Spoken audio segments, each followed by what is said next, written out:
നിങ്ങൾ civil service സ്വപ്നങ്ങളുള്ളവരാണെങ്കിൽ ഈ video നിങ്ങൾക്ക് യൂസ്ഫുൾ ആയിരിക്കും. സിവിൽ സർവീസിൻ്റെ ഒരു ഫൗണ്ടേഷൻ കോഴ്സ് ചെയ്യാനാണ് ഉദ്ദേശിക്കുന്നത്. ആഴ്ചയിൽ ഒരു തവണയായിരിക്കും വീഡിയോസ് അപ്ലോഡ് ചെയ്യുക.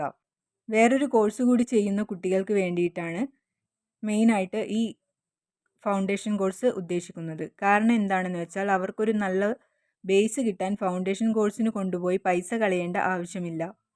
ആ ബേസ് ഈ വീഡിയോയിൽ കൂടി തന്നെ കിട്ടുന്നതാണ്. അഡ്വാൻസ് ആയിട്ടുള്ള കുറച്ച് കാര്യങ്ങളും അപ്ഡേറ്റഡ് ആയിട്ടുള്ള കുറച്ച് കാര്യങ്ങളും മാത്രമേ നിങ്ങൾക്ക് ഏഡ് ചെയ്യേണ്ടി വരത്തുള്ളൂ. ഈ ബേസ് എന്തിനാണെന്ന് വെച്ചാൽ ഒരു ദിവസം എങ്ങനെയാണ് സ്കെഡ്യൂൾ വരുന്നതെന്ന് നോക്കാം. സാധാരണ ഒരു ഇൻസ്റ്റിറ്റ്യൂട്ടിൽ ചേർന്നു കഴിഞ്ഞാൽ ഉച്ചവരെ ക്ലാസ് ഉണ്ടാകും. പിന്നെ നമുക്ക് 1 വീക്കിൽ ഒരു എക്സാം ഉണ്ടാകും. ആ എക്സാമിന് വേണ്ടി പ്രിപ്പയർ ചെയ്യണം. പിന്നെ ഈ ക്ലാസ് അറ്റൻഡ് ചെയ്യണം. പിന്നെ ന്യൂസ് പേപ്പർ വായിക്കണം, നോട്ട് മേക്ക് ചെയ്യണം, ആൻസർ റൈറ്റിംഗ് പ്രാക്ടീസ് ചെയ്യണം. ഇതെല്ലാം ഒരു ദിവസം നമ്മൾ ചെയ്യേണ്ടതായിട്ട് വരും. നമ്മുടെ നോട്ട് മേക്കിങ്ങും ആൻസർ റൈറ്റിംഗ് സ്കില്ലും ഒക്കെ ഇപ്പോഴേ ഒന്ന് റെഡിയാക്കി വെച്ച് കഴിഞ്ഞാൽ നിങ്ങൾക്ക് ഭാവിയിൽ യൂസ്ഫുൾ ആയിരിക്കും. ഞാൻ വീഡിയോ സ്റ്റാർട്ട് ചെയ്യാൻ ഉദ്ദേശിക്കുന്നത് ഇന്ത്യൻ പൊളിറ്റി ലക്ഷ്മികാന്ത് വെച്ചിട്ടാണ്. അതിനു മുൻപായിട്ട് 3-4 ജനറൽ വീഡിയോസ് ചെയ്യുന്നതായിരിക്കും. അതിൽ ആദ്യത്തെ വീഡിയോ സിലബസിനെ കുറിച്ചും പേപ്പറിനെ കുറിച്ചും, രണ്ടാമത്തെ വീഡിയോ നോട്ട് മേക്കിങ്ങിനെ പറ്റിയിട്ടാണ്. നോട്ട് ഉണ്ടാക്കണോ എന്ന് കുറേ ആസ്പിരൻസിന് വരുന്ന ഡൗട്ടാണ്. കാരണം എന്താണെന്ന് വെച്ചാൽ ഒരുപാട് പഠിക്കാനുള്ള സമയത്ത് നോട്ട് ഉണ്ടാക്കി സമയം കളയണോ, അതിൻ്റെ ആവശ്യമുണ്ടോ, എങ്ങനെ നോട്ട് ഉണ്ടാക്കാം, അങ്ങനെ പല ഡൗട്ടാണ്. ഈ ഫൗണ്ടേഷൻ കോഴ്സിൽ നമ്മൾ ചെയ്യുന്നത് 2-3 ഇയേഴ്സ് എടുത്തിട്ടാണല്ലോ.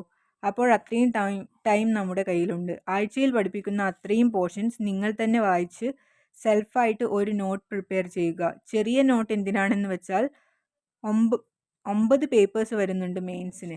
എക്സാം അടുത്തടുത്ത ദിവസങ്ങളിലായിരിക്കും ഉണ്ടാവുക. റിവൈസ് ചെയ്യാനുള്ള ടൈം കുറവായിരിക്കും. ചെറിയ നോട്ട്സ് റിവൈസ് ചെയ്തു പോവാൻ എളുപ്പമായിരിക്കും. മൂന്നാമത്തെ വീഡിയോ റിസോഴ്സിനെ കുറിച്ചാണ്. എന്തൊക്കെ ബുക്സാണ് വായിക്കേണ്ടത്? സിവിൽ സർവീസ് പഠിക്കാൻ തുടങ്ങുമ്പോൾ ഇഷ്ടം പോലെ റിസോഴ്സസ് കിട്ടും.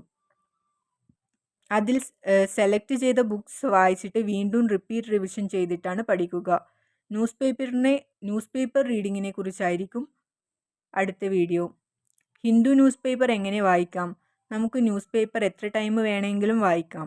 പക്ഷേ ഒരു ദിവസം തന്നെ ഇത്രയും കാര്യങ്ങൾ ചെയ്യാനുണ്ട്. ഒരു ദിവസം തന്നെ നോട്ട് മേക്കിംഗ്, ആൻസർ റൈറ്റിംഗ്, അത്രയും പോർഷൻസ് പഠിച്ചു തീർക്കാനുണ്ടാകും. ക്ലാസ് അറ്റൻഡ് ചെയ്യണം. അതിനാൽ എല്ലാം കൂടെ മാനേജ് ചെയ്യാൻ ബുദ്ധിമുട്ടായിരിക്കും. അതുകൊണ്ട് തന്നെ നിങ്ങൾ മെയിനായിട്ട് ഫോക്കസ് ചെയ്യേണ്ട ഏരിയ ഏതാണ്, ഫോക്കസ് ചെയ്യേണ്ട ന്യൂസ് ഏതാണ്, അത് ഫോക്കസ് ചെയ്തിട്ട് 1 മണിക്കൂറിനുള്ളിൽ ന്യൂസ് പേപ്പർ റീഡ് ചെയ്യുന്ന രീതിയിലേക്ക് നിങ്ങൾ നിങ്ങളുടെ വായന ക്രമീകരിക്കുക. അതൊരു ഇമ്പോർട്ടൻറ്റ് ഫാക്ടറാണ്. ലാസ്റ്റ് വൺ എന്താണെന്ന് വെച്ചാൽ ആൻസർ റൈറ്റിംഗ് സ്ട്രാറ്റജി. ടോപ്പേഴ്സിൻ്റെ വീഡിയോസ് ഞാനും കണ്ടിട്ടുണ്ട്. അത് വെച്ചിട്ട് ഞാനും ഒരു ഐഡിയ ഉണ്ടാക്കിയെടുത്തതാണ്. എങ്ങനെയാണ് ആൻസർ റൈറ്റിംഗ് സ്കിൽസ് വർദ്ധിപ്പിക്കുക എന്നുള്ളത് അത് ഞാൻ നിങ്ങൾക്ക് ഷെയർ ചെയ്യാം. ബാക്കി നിങ്ങൾ ടോപ്പേഴ്സിൻ്റെ ഒക്കെ വീഡിയോസ് കണ്ട് സ്വന്തമായി ഒരു ആൻസർ റൈറ്റിംഗ് സ്ട്രാറ്റജി ഉണ്ടാക്കുക. ഓരോ ടോപ്പേഴ്സിനും ഓരോ സ്ട്രാറ്റജി ആയിരിക്കും.